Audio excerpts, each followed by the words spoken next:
Recording in progress. All right, good evening, everyone, and welcome to this regular meeting of the Tigard-Tualatin School Board. I will now call the meeting to order at 6:32 p.m. All right, and first of all, let's see what we have here. Dr. Ricky Smith, are there any changes to the agenda? There are none, Chair. All right, hearing that, I would entertain a motion to approve the agenda. I move that we approve the agenda as presented. I'll second that. Motion was made by Vice Chair Jaimes and seconded by Director Weston. Is there any discussion on the motion? Hearing none, we'll move to a choral vote. All those in favor, please say aye. Aye. Aye. It's been an aye. Can you hear me? Yes, we can. Okay, sorry. Okay.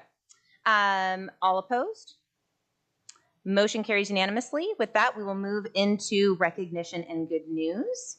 And I will invite Director Reed up to get the rest of this fun party started.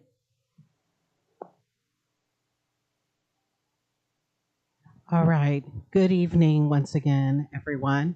I'm going to first start us off with just some directions on what to expect before I get underway with our recognition. So this evening, we are here to recognize our classified employee of the years for each of our school sites and departments. And we are excited for each and every one of you to be here this evening. So as we go forth, I'm going to be reading each of your names. And when I do read your name, I'm going to ask you to stand up.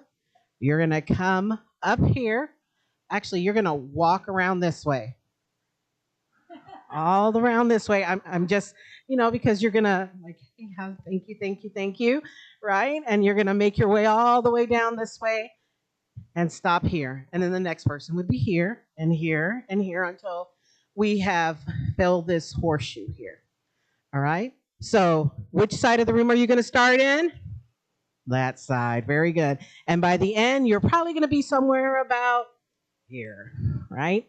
Very well. Okay, so let's get started.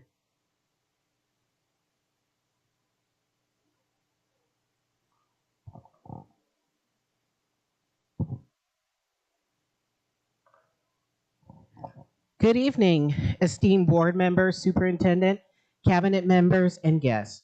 We are excited to present to you the 2023 Classified Employee of the Year.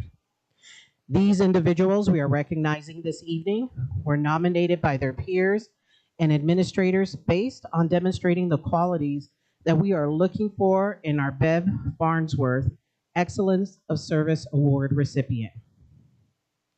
Bev Farnsworth was an incredible secretary at Byram Elementary School who demonstrated being a community builder, making a difference, and overall excellence in service. With that being said, I would like to introduce to you the following employees of the year. As I read your name, please stand up, come forward, and line up along the left side. From Templeton Elementary, Damian Madrigal Estrella, Building Specialist.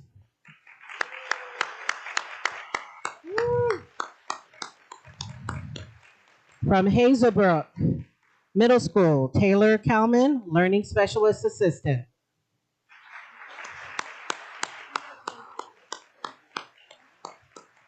From Metzger Elementary, Jose Gonzalez Trujillo, Building Specialist. From Alberta Ryder Elementary School, Erica Garcia, Utility Cleaning Technician.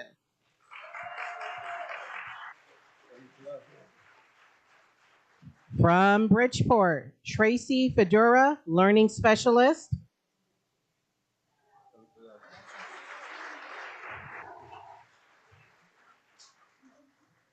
From Charles F. Tigard, Stacy Brown, Title I Assistant.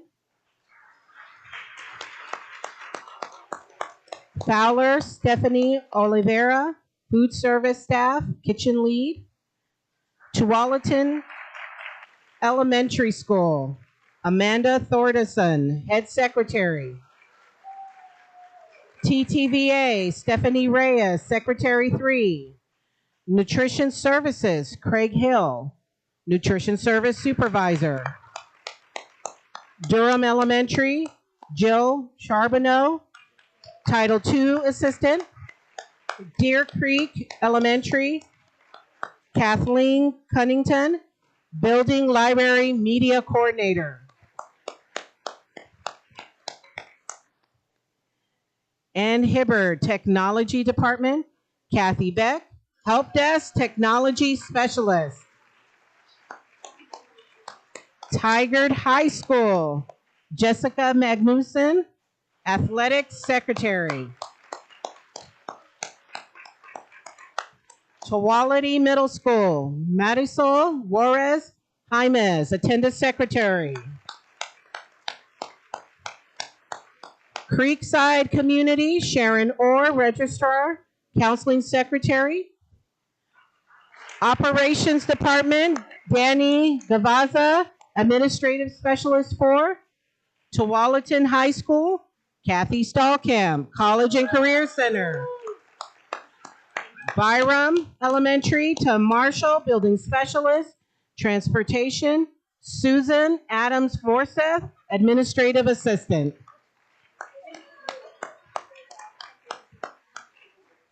All right, and if at this time, if administrators, if you haven't already, go ahead and pass out. Each individual is getting their own personal Nothing Bundt cake and also a glass recognition that says 2023 Classified Employee of the Year in appreciation of your service to Tigard-Tualatin School District. All right, now, I'm going to ask that everyone kind of center themselves. So move over. There you go. Move down, move down. Love it. Okay, pause. Pause right where you're at. And I'm going to turn this over to Dr. Sue Ricky Smith for the Bev Farnsworth. Thank you so much, Lynn. There, we here? Yep. Okay, very good. Well, this is always a great moment, and I'm going to try to keep my back from everyone else and yet be addressing all of you. This, probably every single one of you, you will be more than qualified for this award, so it's always difficult to come down to the one for the year. But it's time now for us to recognize the Farnsworth Excellence of Service Award to one of you, Exceptional Employees of the Year. This individual who is being recognized tonight demonstrates the qualities below: being a community builder, making a difference, and overall providing excellence in service. This individual is known as an outstanding member of their community. Not only does this individual excel in their duties, she also has built strong communications and connections with staff members and students at our school. She will go out of her way to show kindness and compassion towards others. When you combine her ability to get the custodial job done in a timely and efficient and exemplary manner with her positive character, it is my pleasure this year to say congratulations to Erica Garcia, Utility Cleaning Technician at Alberta Ryder Elementary School, as the outstanding candidate for the Classified Bev Farnsworth Excellence of Service Award.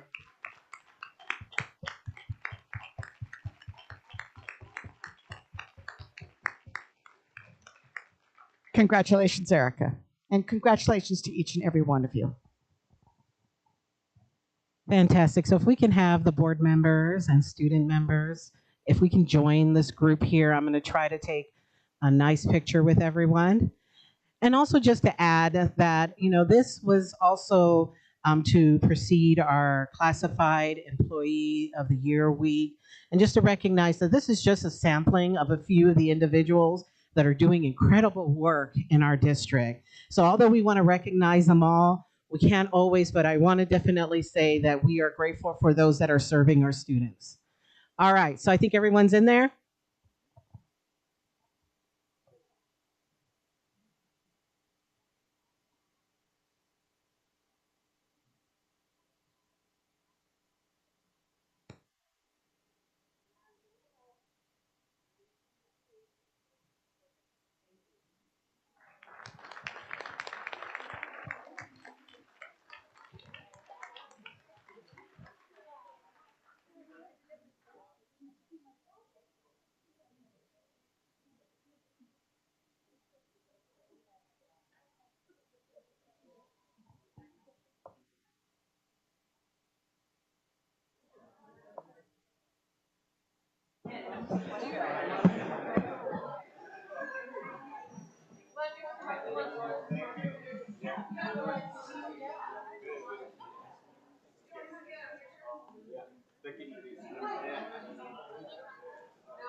Okay, we have one more recognition once we get everybody down. Okay. Okay, so this evening we are also honoring two community amazing educators that were honored by Pamplin Media Group this year in their Amazing Educators series. We're honoring community educators who are impacting the leaders of tomorrow. And we have two staff members of the Tigard-Tualatin School District who were honored this year. Our first honoree was Claudia Kiss with Tualatin High School, Associate Principal.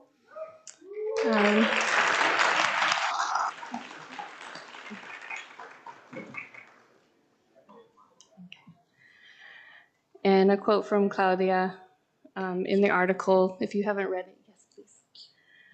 With Pamplin Media is, nobody gets up in the morning and says, I'm going to ruin my day today by making bad choices or having a problem with my teacher or skipping classes. And that's the heart of a true educator, is there for all students. So we just recognize Claudia this evening and want to honor her. Thank you. Thank you so much. And our second educator here with us this evening is Shelley Orchard.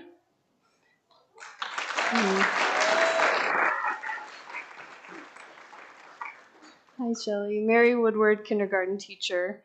And quote from Shelley in the article is, "This isn't just a job, at least it's not to me."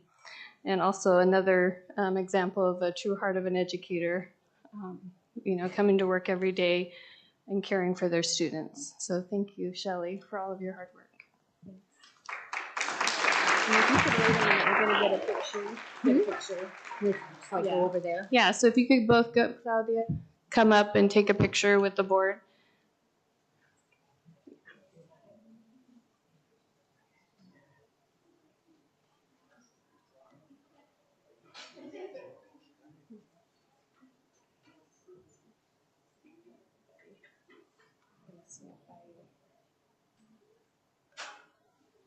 Thank you.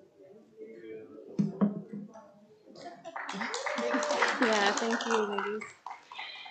And the last thing this evening for recognition and good news is in preparation for Teacher Appreciation Week, which is May 7th through, I believe, the 13th. We have a resolution. Someone would be able, board member, be able to read that this evening. Yes, definitely.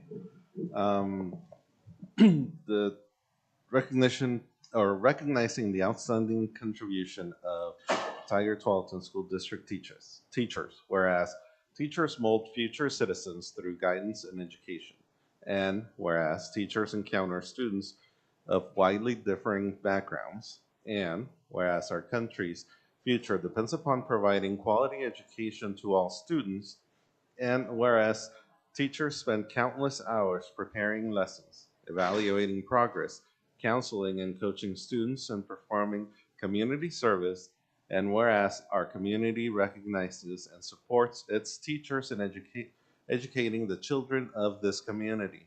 Now, therefore, be it resolved that the Tigard-Tualatin School District Board of Directors proclaim May 8th through the 12th, 2023 to be Teacher Appreciation Week. And be it further resolved that the Tigard-Tualatin School District Board of Directors strongly encourages all members of our community to join with it in personally expressing appreciation to our teachers for their dedication and devotion to their work. Here, here. Hear, hear. And I would entertain a motion. I move to approve Resolution 2223-16 to honor the outstanding contributions of our Tigard-Tualatin School District teachers as presented. Second. Motion is made by Director Zerschmied and seconded by Vice Chair Jaimes. Is there any discussion on the motion? All right, with that, we will move to a choral vote. All those in favor, please say aye. Aye. Aye. All opposed? Motion carries unanimously.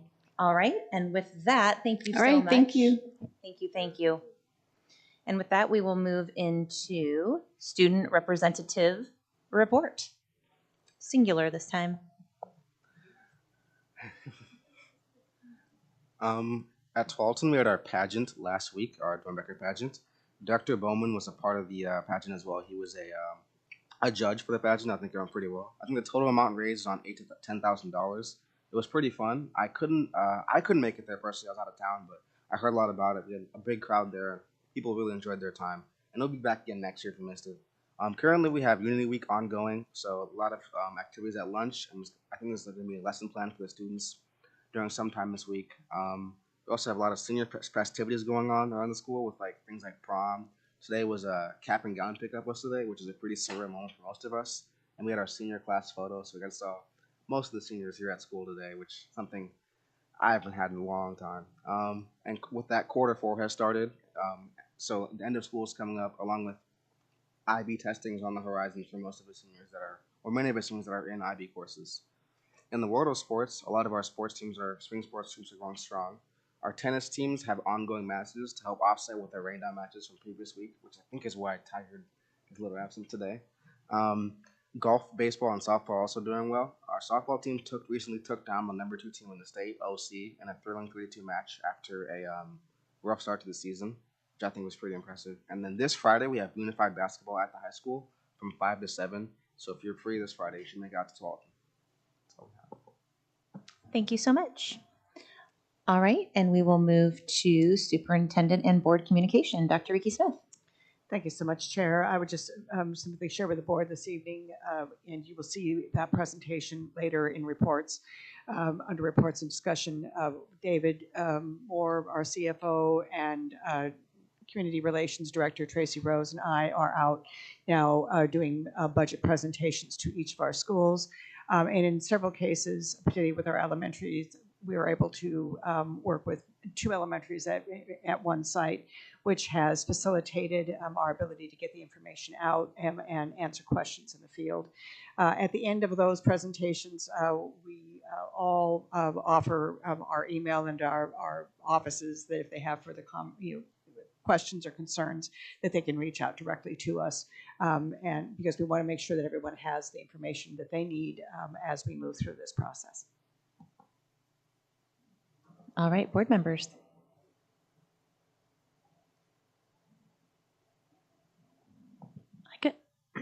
I can go, thanks. So I guess outdoor school's coming right up for 6th grade, and forecasting and state testing are completed for that grade level as well.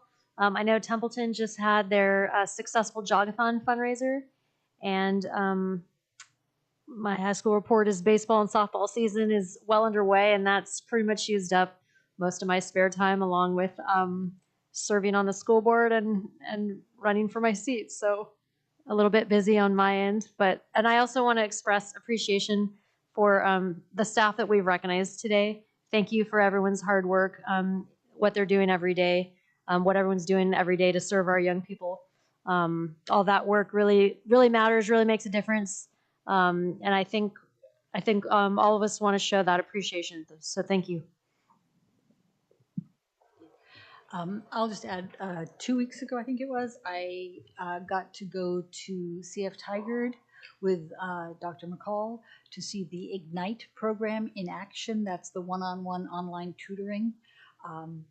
And that's doing reading and phonics lessons, and it was really remarkable. These was a group of first graders, I believe, and they all came into the room just off the library and were getting their headphones and their iPads, and there was the usual amount of chaos that you would expect with 20 first graders in a room. And then right smack at the minute that the online tutors came online, suddenly every kid was engaged to a degree that you don't see usually in a regular classroom, just focused on their screen, doing their phonics work, learning, and really quite excited about it. So it's an amazing program, and I know we've expanded it it started out just at Durham, and now it's expanded to CFT in Deer Creek, and I hope that if we ever find funding again, that we can continue expanding it, because it really does seem to make an incredible impact on kids. Director Bowman. All right, can you all hear me? Yes. Sorry, there's a delay and I'm in a Wi-Fi challenged spot here. But I just wanted to echo the comments made by Director Weston recognizing the classified employees that we honored this evening, and particularly the folks who were given the awards and recognized at their schools. I think we've talked about this in the past at board meetings. Like, the key to success for a lot of kids is having a connection point, a trusted adult, an adult who believes in them, that connects with them, that knows them and sees them. And classified employees are that adult for a lot of students in our district. So huge thank you to those professionals in TTSD. And then I also, Nase was not a participant this year, but laid the groundwork for a really successful Mr. Timberwolf pageant this year, and wanted to give a special shout out to Amanda Franzak, who some of you remember Teddy Franzak, who was a student liaison to the board. His sister Amanda was one of the lead organizers and did an incredible job. Like Nase mentioned, they raised nearly $10,000 for Dornbecker's Children's Hospital, which is an impressive feat to a very, very worthy organization. And what I wanted to comment on it too was, it's changed a lot since it started in 1993, the year after 12th High School was built, which is a very, very long running tradition. But it's changed a lot in a lot of different ways. And one thing that struck me as I was listening to the contestants is this was not a comfortable thing for a lot of them, performing in front of a group of people and standing on stage and either singing or dancing or what have you. For some of them it was, but for others, like there was a granola team who I think was making a joke about themselves, but they're like, this isn't something that we're super comfortable with, but they did it so they could raise money for a really valuable charitable organization. So I just want to give a huge shout out to those 12 High School students who stepped up, and the community really came out this year. It's the biggest attendance I've seen in the last few years. So congrats to the students at 12 High School. And that's it for me.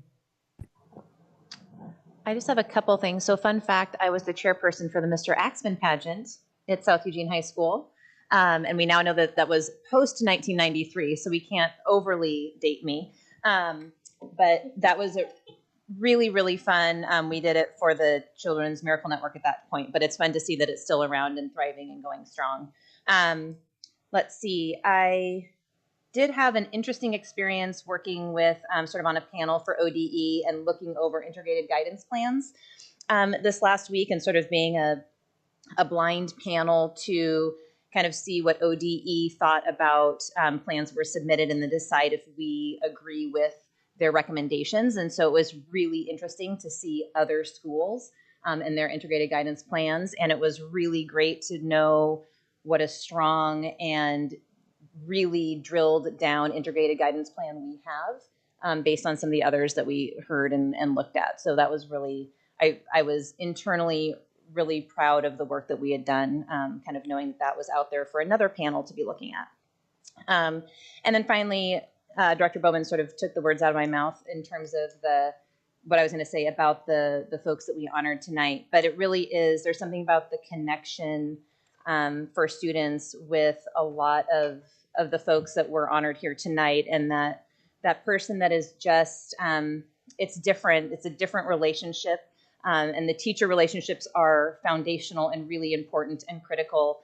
And these folks that are also teachers and also sort of buddies and also lifelines to some of these kids are equally as foundational and important. And I know a lot of them personally that were here tonight, so that was really wonderful to see. But again, just I can't sort of underscore enough really how important and critical they are to the whole child and for our school and for our district. So just wanted to thank everyone again. And then with that, I just want to confirm there's no public comments. Oh, okay. Okay, perfect. And so with that, we will move into reports and discussion with Director Ebert.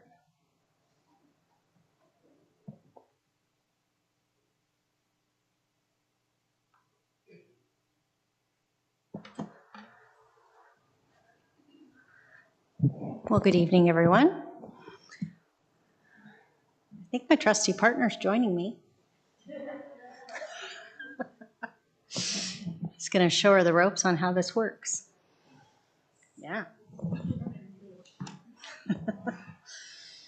All right, so we have a new set of updates coming from OSBA for this spring. And so the committee has met once and gone through a good chunk of them. We still have another committee meeting because we didn't quite get through the whole list.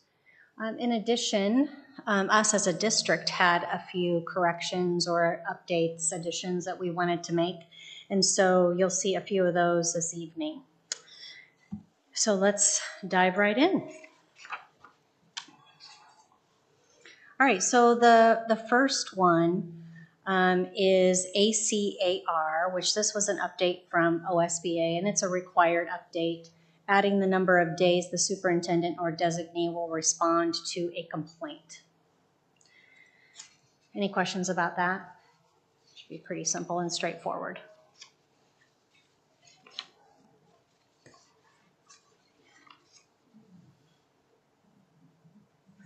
Okay, one down. Okay, the second one, I want to draw your attention to ACBAR number 2, which is Bias Incidents and Hate Speech Oversight Committee. And this update is that we will be removing the 2 on the AR, and we will connect this to ACB, recoding it ACBAR1.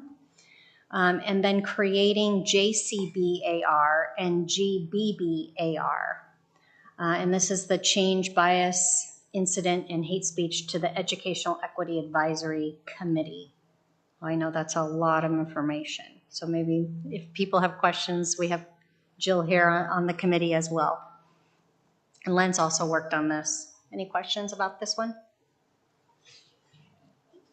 This is actually a sad one for me because I really liked our Bias Incident and Hate Speech Oversight Committee. The students brought it to us and we named it together.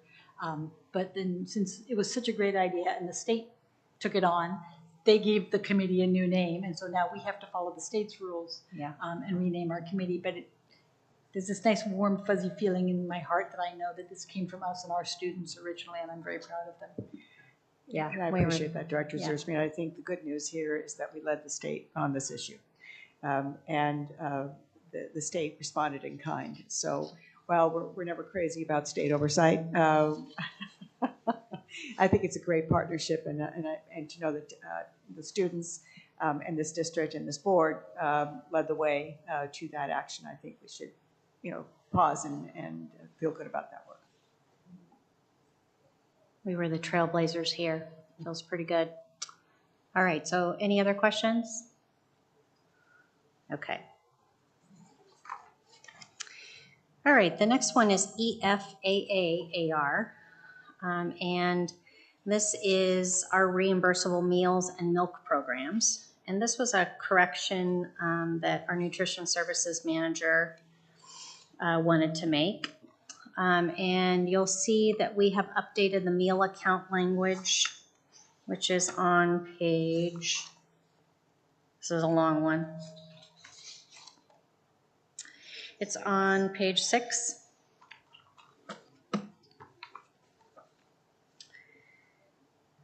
And where we're updating this is if a student's meal balance falls below 0 and the student is not receiving free or reduced lunch, the district will communicate on a monthly basis to the parent or guardian by letter, phone, or email versus a weekly.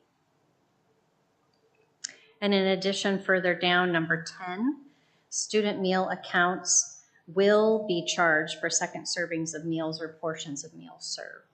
So that's current practice that's going on, and so we wanted to make sure that the policy AR matched what is required by us. So they are charged if they do have a second meal. And that's primarily because that's what the federal government requires us to do, right? Yeah, these are federal regulations, yeah.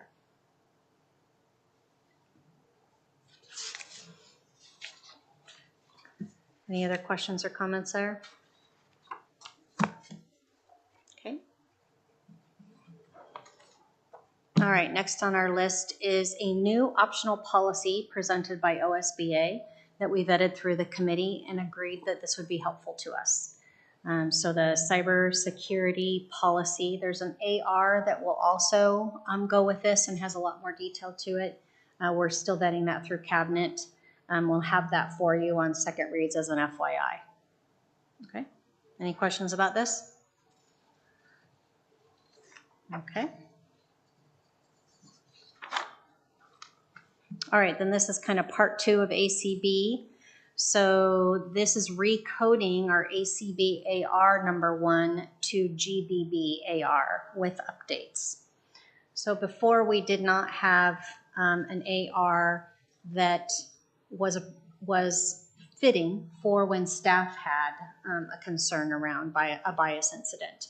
So this now gives us a procedure to follow with staff, and then we have the old ACB AR that is for students that will now go with the bias incident policy. It's just cleaner and easier to find when you need it.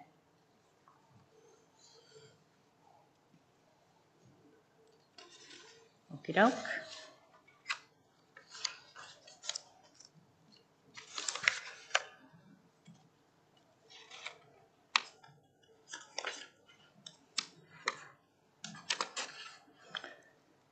All right, next one is ICA, school calendar. And this one was a district update that we wanted to align our language around our current practice. So we took out the old language that we had and did some research on other districts surrounding us and agreed upon the new paragraph here. Any questions? One of the things that this allows us to do is to set a 2-year calendar if we want to. Our old language did not let us do that. That was one of the things that we were looking at, having the ability to do, because I know parents especially said they would love to have a 2-year calendar again. That's great. Okay.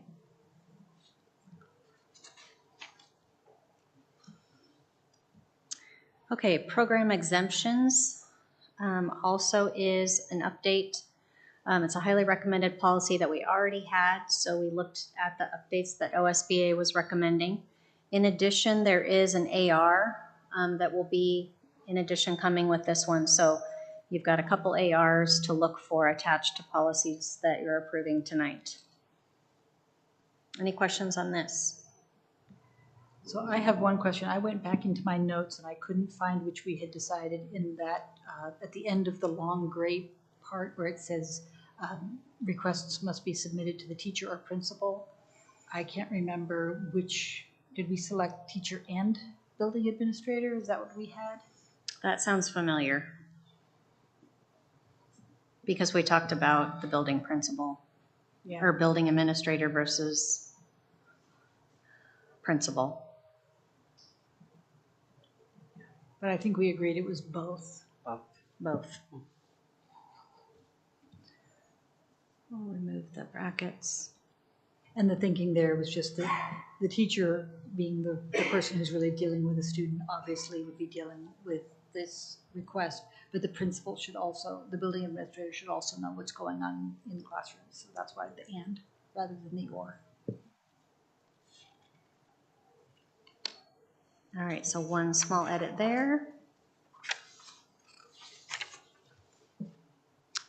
All right, and then here's the new JCB AR for students that is replacing ACB AR.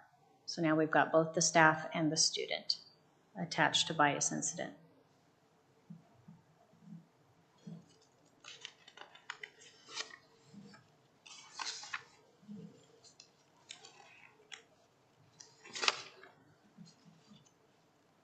I think that's it. That's a wrap. That's great. Any questions from folks? Director Bowman? Good? Okay. All right.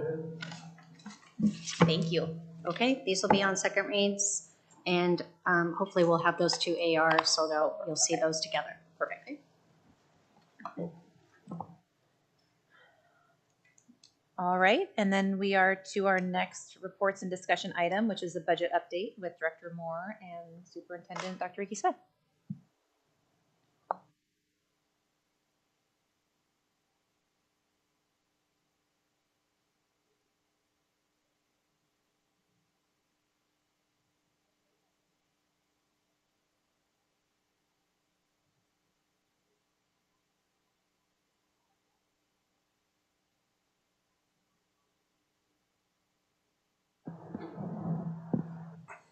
Good evening, Chair Urban and directors of the board. Pleased to share our budget update. You've seen perhaps a couple iterations of this, and this is the latest update we wanted to provide this evening. And including what's going on at the state level and then how that impacts our projected financial position. And we'll also give some history in the areas of enrollment, FTE, and class size to help provide some context of for the recommendations that we'll be sharing this evening in the form of budget adjustments. And then if there's questions along the way, please stop us. Otherwise, allow time for that at the end. So the way we've been sharing this with the staff groups and the stakeholder groups is we kind of have a perfect storm going on with what's going on at the state level and what's going on here at TTSD with our financial condition. And we'll show some history of the state school fund that provides evidence of the inadequacy of the state school fund currently being proposed by the legislature in the form of $9.9 billion. And the K-12 advocates continue to advocate for more. There's hope after the May forecast, perhaps we can shake things up with the legislature and convince them that we need at least $200 million more, which would mean $2 million per year for TTSD. And we've talked a lot about the enrollment loss that we're incurring here at Tigard-Tualatin, and we're not alone.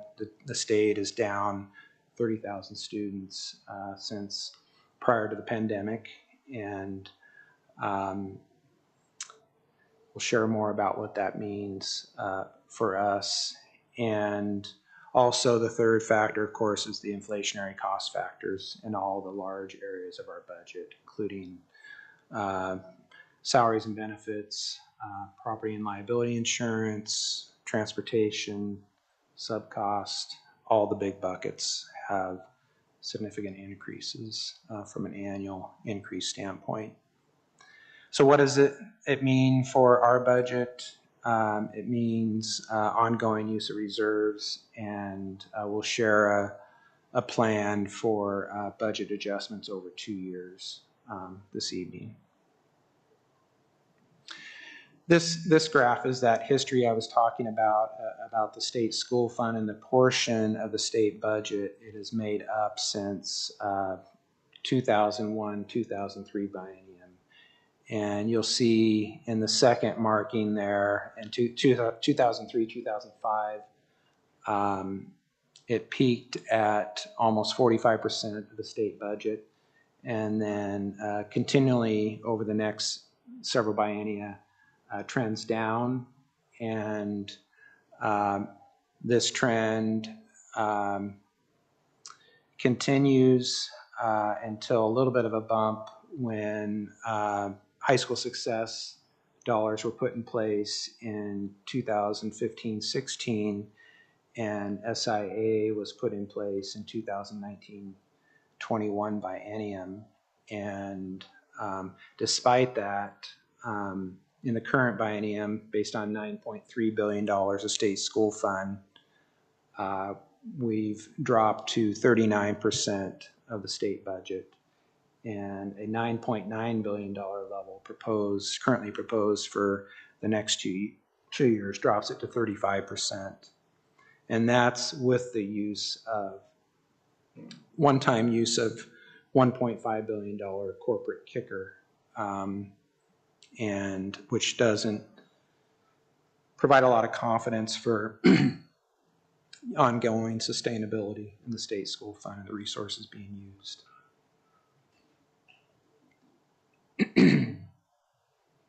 So here's our current 3-year picture, and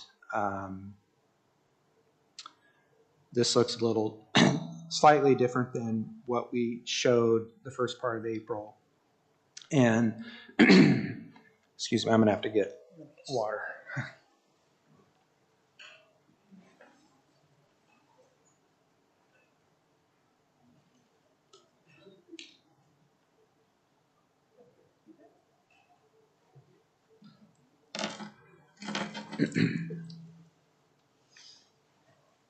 So we're in the season of reconciliations at the Oregon Department of Ed, and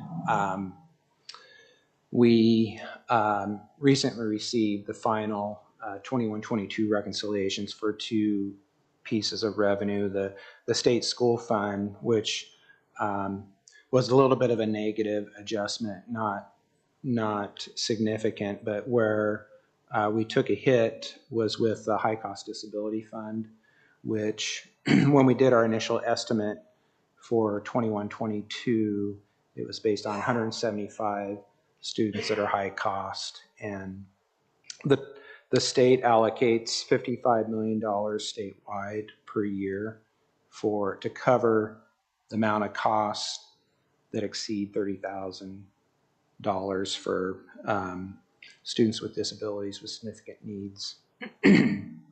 And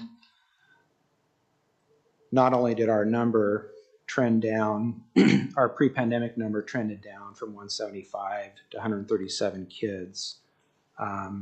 Statewide, when the districts made their estimates, the number of students that were submitted between the time of the estimates and the time of the final reconciliation exceeded by almost 500 kids, and the cost increase was $33 million. And keep in mind, there's only $55 million in the pot on an annual basis. So we saw a $2.5 million reduction in our final reconciliation. So the preliminary estimated fund balance for the current year was in the 23 million range. Now we're in the 21 million range. So this picture reflects that, and on the other hand, we're still meeting our 12% plus the dollars we had reserved for the open operating costs for Art Rec. And then going forward, if we didn't account for any reductions for next year, you see that even with the reductions, there's still an operating deficit of $6 million. If we didn't do that $11 million, if we don't do that $11 million reduction, it's a $17 million operating deficit. And then in the second year, there would be a smaller reduction to maintain an ending reserve balance of over 6% at the end of 24-25. I'm going to pause there and see if there's any questions at this point. Thoughts? Questions at this point? I don't have any questions. I'm just unbelievably disappointed that the numbers are working against us. I mean, but this is exactly why we have a reserve, because those reconciliations, when they come in, sometimes we win $1 million, and sometimes we lose $1 million, and sometimes we lose the better part of $3 million, and that's why we need the reserves. So I'm glad we have the reserves. Yeah, I want to thank you guys for your fiscal responsibility of having this reserves built up so that we can, weather this as much as we can, and also acknowledging that with the students that, that are missing, right, we're probably going to get back to, we're not going to get back to pre-pandemic levels like next year, right? And so we have to adjust for our students that are missing. And Vice Chair Jaimes, I appreciate you saying that. We really have, as Director Moore has laid out, we have two problems that we're trying to solve. The first is what is a normal process for every district, which is you adjust the number of students that you serve, right? And we firmly believed that the 1,100 that are now missing would return. And we worked, and I will say to the state's credit, they also held districts harmless for an additional year because we were saying to them, we believe these students will return, and it's much easier if you hold us harmless rather than take those dollars and just contract now, not to mention the fact that the needs of the students who are with us are significant, and we need all of those adults in the system. So I will say, to ODE's credit, that they held us harmless for a year. We are now to the point where it's very clear those students are not coming back. This is our portion of the 30,000. Every district in the TriMet area is experiencing this type of decrease and addressing it. So that's the first issue, is to adjust to the number of students that we have. And in years where we've had more students, we expand, right? Expand and contract. That's a normal cycle for a district. What is particularly challenging is that on top of that, then, when you make those adjustments, is $9.9 billion enough for us to run on a no-cuts budget? And the answer to that is no. And so that then requires us to make further reductions, and we'll share some of the work that the cabinet is engaged in relative to further reductions at the central office and operational components of the district to address the remaining gap to get to the 11 million for this year. Director Bowman? Thank you. And I may be preempting a bit of what Dr. Sue and Director Moore are going to be sharing, but the conversation about reserves prompted me, and I don't really even know how to, I'm not sure I have the exact right vocabulary here to talk about this, but one of the things I've been thinking about in terms of reserves is, and I agree with Director Zershmi, this is why we have such healthy reserves, is to help us weather these storms without significant cuts that impact students.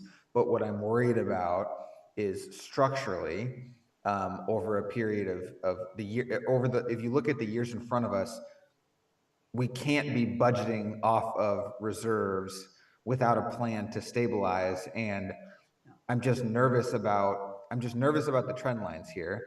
And I'm nervous that we're going to be using our reserves to stabilize in the short term, but then we're going to reach a cliff, at which point we can no longer spend down our reserves. 6% is a lot lower than what we're used to.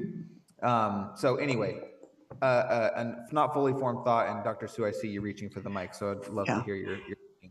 I appreciate your caution, Director, and it is well put. You cannot spend your way out of this with reserves. We know that, and so because 85% of our expenses are relative to staff, because we're a human service. That's true for other human services, whether you're a hospital or you're a university or wherever you are providing human services. The majority of your budget, and rightly so, goes to staff. And so, as we learned, unfortunately, during the Great Recession, then you start to tighten the belt even further and try to maintain as healthy a level of reserve as possible, because you don't know what the future brings. And so it becomes an issue that with every retirement, with every resignation, that those are positions that you don't feel. And Director Moore here in just a moment will show you the impact relative to class size as well as FTE, and use the Great Recession as an example of that.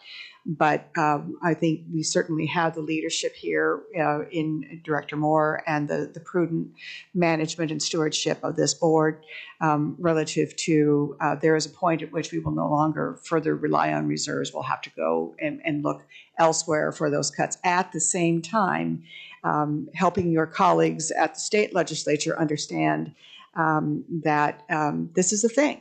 And this is and every biennia we appear to have this conversation. And if you want a quality first rate educational system in the state of Oregon, there are costs that have to be attended to. And we realize that there are other competing issues, certainly the governor's commitment to righting the homeless situation, to addressing mental health. But she's also listed education as one of her priorities, and we're grateful for that, and in hopes that perhaps if the May forecast is up, that there will be greater focus back to public education. And real quickly, I just wanted to make clear that I do think TTSD is probably better positioned to face this really challenging economic moment for schools than nearly any district in the state, in large part to Director Moore and his team and the fiscal prudence you've shown. So I don't in any way mean to imply that we haven't made good decisions. I think we're in a really strong position. I'm just nervous about the future few years. So thank you, and I'll let you get back to it. This is just an image of the information that was in the table in a graph form. The way I've shared this with the staff is, the red bar, of course, is the operating expenditures estimated. Blue bar is the operating revenue. And, as all of you have been speaking here, it's important for sustainability for those bars to be much closer together. We want to be relying on our current operating revenues, not on our savings or our reserves. And we also have a trend line, or two trend lines at the bottom, that shows the red line being what are the required reserves in terms of 12%, and what are the projected reserves will end up this year over the 12% level slightly, but it'll trend down to approximately 10% next year, and then the 6% the following year.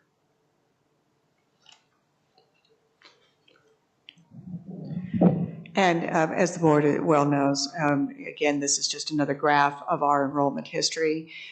We were already beginning to see a slight decrease in terms of student enrollment by 2017-18 and 2018-19. It was certainly exacerbated by the pandemic. But as you know, and you've heard reports from our demographer, that when you go back 5 years and you take a look at birth rates have been declining. And we know that is true statewide. And then you can see it continues. And again, that line probably would have been further up had we not experienced the pandemic. We probably would have still seen a gentle slope downward, but I don't think it would have been as deep if we had not suffered through the pandemic situation. So, and again, we are not alone. Every district in the TriMet area is navigating some form of this.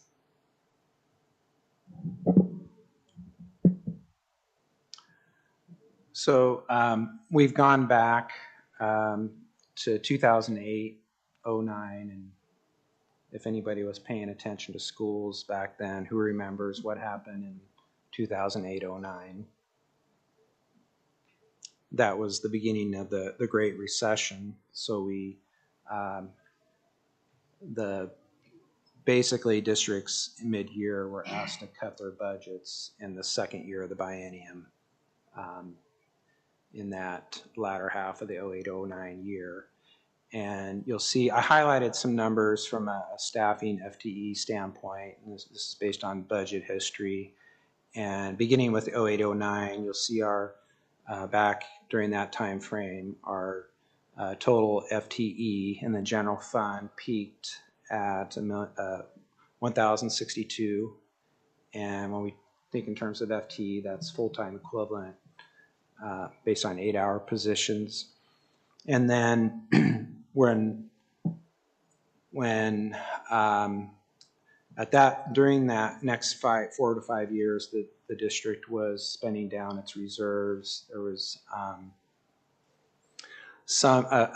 little bit of volatility when it came to staffing. Still trying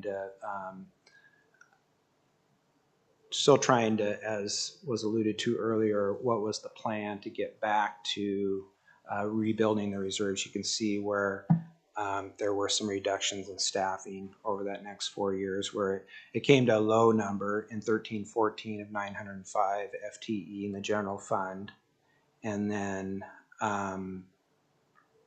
the next number I have highlighted is the number in the year prior to the pandemic, where the total FTE was just over 1,100, and then in the current year, 1,124-ish. And so we're still at a similar level of FTE, even though we have 1,100 less kids. And then I also looked at the other funds just so you can see where, the ESSER funds and the SIA funds came into the picture in 2021, 22, where we're at the point now where our total FTE is in that 1,300 range, which is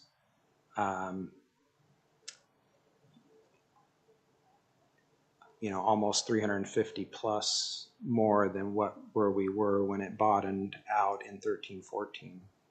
So the attempt here is to show that we've seen a lot of growth in recent years, but on the other hand, we've also had a plan in that 08-09 frame, between that time frame of 08-09 and 13-14, to begin building back up, and we've shown that we can do it.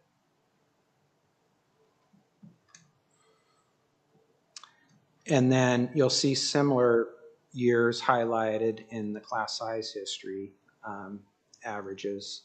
Back in 08-09, we're on a K-12 basis at 25.5 students average-wise per classroom. That topped out in the following year in 13-14, 29.1, and the year prior to that, 12-13, I skipped the years in between just because it was so hard to fit all this on a one page. But the year before that, 12-13, was my first year here, and I think we drew the fund balance down to the $4 million range, so it was probably 3%. And that wasn't my budget. I don't take responsibility for it. I inherited that my first year.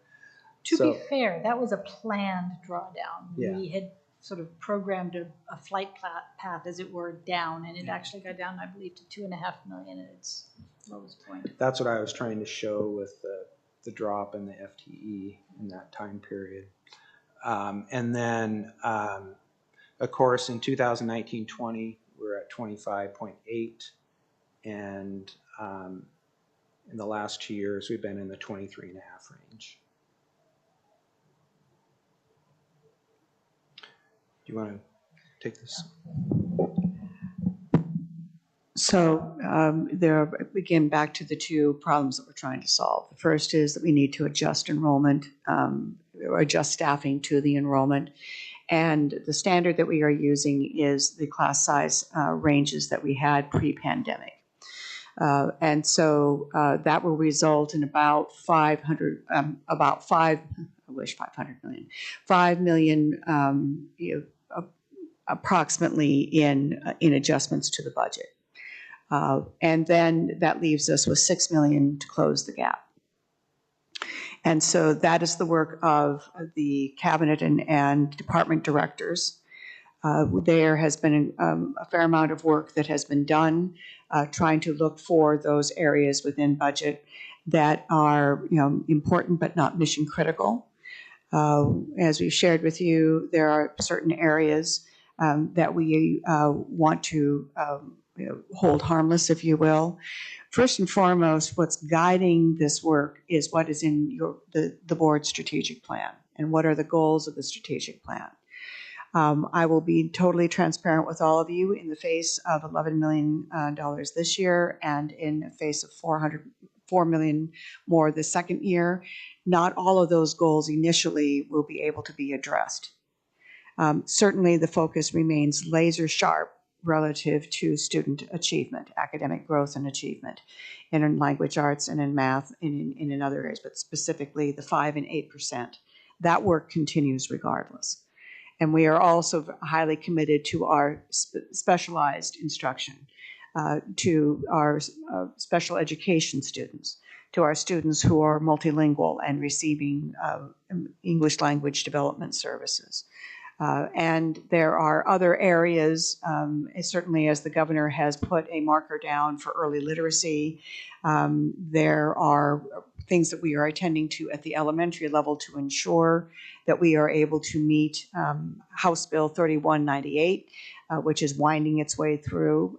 There is money attached to that bill that's sitting in Ways and Means, a total of $120 million that is split out across three groups. One directly to districts, another portion to the Department of Early Learning and Child Care, and then the last to community partnerships. There is nothing in the current amendment that says what those allocations will be, but we know that we will be able to use those dollars both for things that we are currently doing because we are very much in line with the science of reading, as well as additional work that we want to be doing relative to letters training for our staff. And so tomorrow we have another 3-hour session, and we will be looking to pull in that 6 million, to identify that 6 million in reductions across the departments from my office on out. If we can get there through reductions, then that'll go into the budget and we will move forward. However, if that still doesn't get us to the total of 11 million, then we will be back having conversations with our association relative to potential use of furlough days. And the very absolute last thing, and this is currently not on the table, is a reduction in student instructional days. Those stand. And then certainly, as David has shared with you here, relative to the use of reserves, which you've seen. Next slide, please. I think this is also where we want to talk about the fact that the strategic plan matters, and we do not. It is an expression of this district's values and certainly the values of the board. And simply in difficult budget times, this is where you put your money where your mouth is. And so again, as I shared with you, as we look for reductions at the central office and in programming, it is very strongly guided by by that document. And what can we continue to do? What is critical in that document? And what can we set aside in a parking lot potentially for a future day? One of the things that, for those of you who were able to join us for the budget committee, rather than looking at specific numbers, we wanted to talk concepts, because at a time like this, when you are tightening your belt, you don't want your community to lose sight of the fact that the goals remain the same and the values remain the same. And so we presented 4 programs for their consideration and feedback, which we have, and we're going through that now, relative to under the student achievement and safety, culture, and climate. The social emotional learning presented by Director Kinch, relative to the PACS program, the use of associate principals and counselors and social workers to address mental health concerns. The presentation on instructional coaches, which have already borne fruit relative to moving the dial to 5% and 8%, particularly at our elementary level. But there has not been a principal yet that I have spoken to with Director Robson and Assistant Superintendent McCall, who has said that they would not want their instructional coaches. They depend heavily and they have built strong relationships with teachers in classrooms relative to instructional strategies. Relative to student success, expanding that to 6th grade as well as 9th grade, because we know that 6th grade is just as much of a pivotal transitional year as 9th grade, and applying the same strategies that we've applied to 9th grade on track to 6th grade on track, because we know that starts the trajectory towards graduation. And then certainly lastly, supporting the ongoing commitment this district has had relative to early learning and the impact that we are starting to see now relative to early literacy because of those students who have been a part of either our preschool and or our preschool promise programs and Juntos Aprendemos. And then the program inventory work is critical here, helping us to, again, identify what is bearing fruit and what is not. And Director Zerschmied, you brought to our attention this evening your observation of the IGNITE program. That, as you know, has been put on an AROI process. And while it is suggestive that it is making progress, with several months worth of data, it's too soon. And so it is something that we are hopeful we can use the early literacy dollars from the state that will help us continue to support that project so that we can gain a greater understanding as to its impact. And then also in terms of across departments, Director Moore has caught that many times, and I think our community relations department is an excellent one. There isn't a department that she does not touch in terms of assisting with communication, either through newsletters or through announcements or supporting schools relative to parent letters or communications. Certainly the pandemic, I don't need to name you all the times that we had communication. All of that came out of community relations. And so we want to be thoughtful as we're reducing dollars in one area that we're not impacting a cross-department collaboration as well. And then one of the things that we are very clearly asking for as we are judging the cut, the reduction against the values also, is this a one-time cut that we'll have to make again in year 2, or is this an ongoing cut that we can do once and move forward, and then hopefully at someday restore that. So I'm going to stop there and see if there are any questions relative to the current work that's being done or the parameters by which that work is being done. I have some thoughts, but I can wait if others have questions. Okay. So there actually aren't, I guess, questions, but I think I want to, well, first really reiterate the gratitude around the responsible and transparent fiscal responsibility in terms of really bringing this to the table for everyone, and the incredible job that Dr. Moore, you and your department have done kind of steering this ship in all the different crazy ways it's going. And I appreciate the transparency for our community to see kind of what this process is, what we're looking at, what we're dealing with. And this year definitely feels like a bigger moving target than other years in terms of what we have. And I think, and I know this is what a lot of the folks in Salem are trying to get across too, is that even though the numbers are down, the needs are increasing. So it's already unfortunate to see the historical drop every year of the state school fund and kind of what we get from the state budget overall. And I think it's a very myopic view of education to think that there are less students. And so then we need less money, particularly after the pandemic and knowing what we are kind of struggling with. What I love about the way that we're kind of meeting this challenge is I think we have a really strong upstream focus. So I think what we end up often seeing is, in any, social services is a lot of the downstream. And so we're spending a lot of money with, things that we could have solved before the bridge, in a way, is kind of what we talk about in my other nonprofit work. And so we're looking at the early literacy, we're looking at Ignite, we're looking at a lot of programs and ways that I think, in terms of, is this thoughtful money to be spending, those ideas where, yes, we're going to spend it now because we know it will be greatly affecting our students down the road. Yes, we need SEL for kids that are struggling with things now that they didn't before, and we know we have all that. But I think it's unique to have a strategic plan and the AROIs and these sort of programs that are really directed, even the instructional coaches. All of that feels very upstream focused, so that we don't have a lot of things that we're needing to kind of struggle with later on.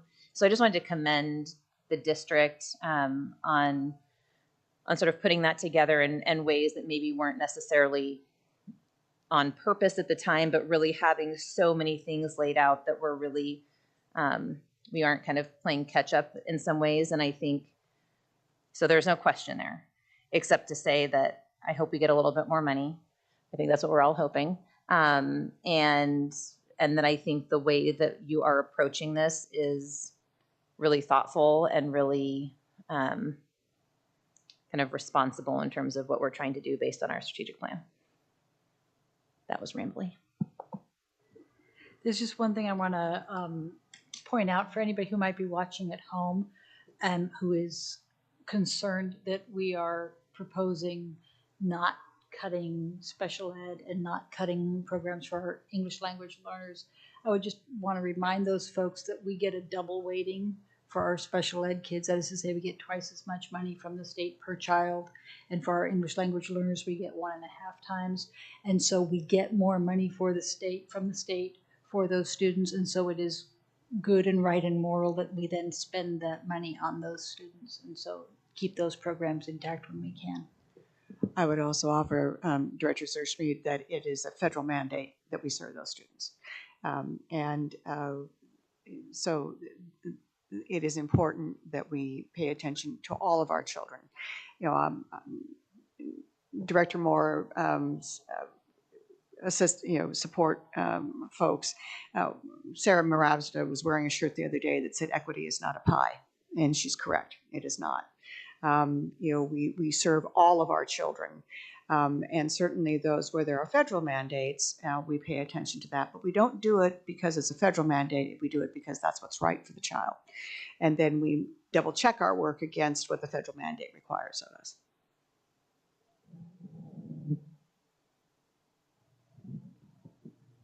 I also want to just point out too that, we're not increasing class sizes. We're just returning class size before the pre-pandemic levels. And so it's not, just want to make sure that everybody's clear that we're not increasing class sizes. We're just returning back to how they were previously, which I think it's a good approach to,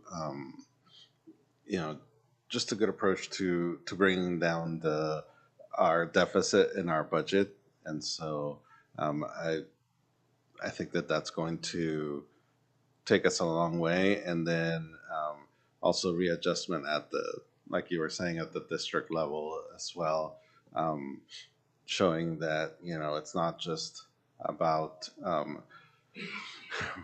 the teacher force, but it's about where we're going to, it's everybody. It's we're tightening our belts, and it's for everybody, not just one aspect. And so I really appreciate seeing that on here.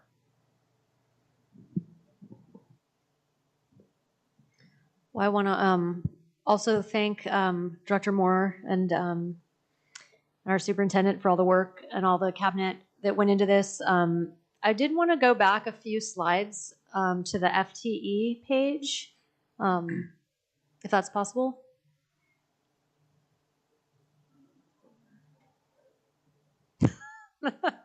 You thought you were done.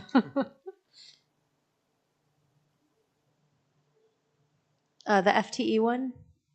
That one, yes. So I was looking at that other funds admin column, and I'm seeing a lot of them go up and down, but have kind of a similar number overall.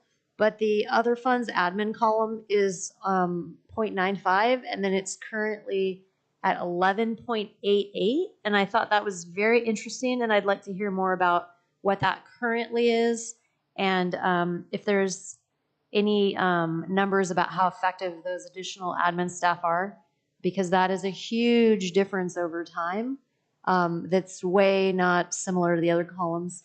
We have the 2020-21 with 10, and the year before that it was about 4. So that's definitely not a historic trend. That's definitely well beyond what that's been previously. So I just wanted to hear a lot more about that if possible. Thank you, Director. I think the first piece is that, and this started during my tenure here at Tigard-Tualatin. This district has historically run extremely lean in the administrative ranks. And so we did not have, and that was the one sector that was very slow to recover during the Great Recession. So administrators were cut before classroom teachers were cut, and that was true across the state. The impact of that, however, is that particularly both in the schools as well as at central office, there were many functions that could not be done, where they were put on one person's plate. In fact, we have a joke in central office about Phil. I've met him once, but he was an individual that as they were cutting central office administrative positions, more and more got added to his plate from a variety of portfolios, the majority of which he didn't have expertise in at that point in time, but he assumed because they were tightening belts in such a dramatic fashion. And our Phil was no different than 196 other districts across the state at that point. So when you see those additions, also in terms, I'm assuming the other funds, David, are SIA. Is that correct? That's the 5 assistant principals at the elementaries and the 3 at the middle school. That's the difference between the pre-pandemic number and the number where we're at now. And those were taken out of SIA because there was, as part of community engagement during the Student Success Act, it was identified that elementary schools and then middle schools needed additional administrative assistance to be able to support student the student population within the school. We know already that particularly those have borne fruit on 2 fronts at the school level. The first is relative to dealing much more efficiently and with greater wraparound care in terms of student behavioral concerns. And the second piece is to allow the principal, particularly at the elementary level, to get in and do all of their evaluations, of which they are responsible for, across an entire staff of 24. And given the level and depth of that evaluation process, we were hiring outside help to come in and provide assistance to them so they could get into the classroom. This now makes that far more facile. At central office, it has allowed us to add the associate director at HR, Len Reed, who you saw this evening. It has allowed us to continue the position of assistant superintendent. It's allowed us to have a specific oversight in Director Fields relative to the oversight of middle and secondary, rather than the assistant superintendent having to take the whole K-12. So you are absolutely correct in identifying, and rightly so, but it's helped us provide just a little bit more support where we needed it, and versus when you look at other districts, and particularly those across I-5 to the east, and I'll leave it there. There are multiple layers of administrators where we do not have that. Still, relative to our neighbors and to others, we run a lean organization, but there was a need to rebuild the administrative ranks, both at the school level based on principal input and community input, as well as at central office. And if I can just chime in, because when I first came on the board in 2007, I remember meeting with my superintendent and looking at the numbers of the number of students per administrator. And Tigard-Tualatin had the starkest, shall we say, ratio in the entire state of Oregon. We had the fewest administrators. I think I'm pulling old numbers out of my head here, but I think we were in the ballpark of 400 students for every administrator. And the next closest district was something like 275 students per administrator. And when I spoke to board members in neighboring districts, and I said, we've got elementary schools of 650 to 700 students with one principal, they looked at me like I was nuts, because for them, an elementary school that had 400 students would have a principal and an associate principal. So to say that we were lean is an understatement. We were crazy lean. And so one of the things we have done over the years is bulk that up so that we have enough administrators to do the work that needs to get done in our schools. And so while it looks like an obscene increase, we were obscenely low on our administrators. And it showed in the fact that we had huge turnover in our administrative staff. I can't tell you the number of different faces I saw in cabinet for the first 5 years I was on the board. It was a revolving door, because somebody would come in and work for 2 years and be completely burned out because they'd been working so hard. So yes, our teachers work hard. Yes, our classified staff work hard, but our administrators were working insane hours. And so I think now we've got it to a balance where it really is a viable system, and our administrators can support our staff much better. So that's my defense of those numbers you see. Right, and I don't mean to discount anyone's work. I think this is obviously by definition an unacceptable and difficult conversation, that we've been put in this situation to have to make tough decisions. And this budget should never have occurred at the state level. I'll say it again, that Oregon has not invested in education historically, and that going back to how we've underfunded education pre-pandemic doesn't really help me sleep at night, because I think we should be focused on a world-class education, not a we're barely dragging by and having to make tough choices. So, I mean, I think that's kind of the first thing. But now that we're in this position, which we shouldn't be in, and I think the state needs to come through. But if we are going to have to do it, then I think we might want to look at those ratios and see what they've been historically and what they are now, because anything that came through in 2020 might be something that would be maybe more optional. It depends on what it is.